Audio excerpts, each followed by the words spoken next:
bugün özüne iş tapa bilmeyen adam heç olmasa minimum əmək haqqı səviyyəsində əmək haqqı alsın, evine çörək pul aparsın. Ona da bunlar göz tikiblər. Yəni gözləri doymur. Bu bir xəstəlikdir. Və bu xəstəlik müalicəsi artıq işə salınıb. Mən bir neçə dəfə xəbərdarlıq eləmişəm. Açıq demişəm ki, əgər əyri yoldan düz yola dönməsəniz, sonunuz pis olacaq.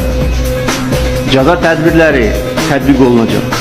Xoşa gəlməz hallara, rüşvətxorluğa, korrupsiyaya qarşı mübarizə amansız olacaq. Bəziləri hesab edirdi ki, bu onlara aid deyil. Bəziləri hesab edirdi ki, onlar qanundan üstündür. Yaxud da ki, hesab edirdiler ki, kimsə onlara köməklik göstərəcək. Onların havadarları, onlara uzun illər ərzində dəstək verən şəxslər.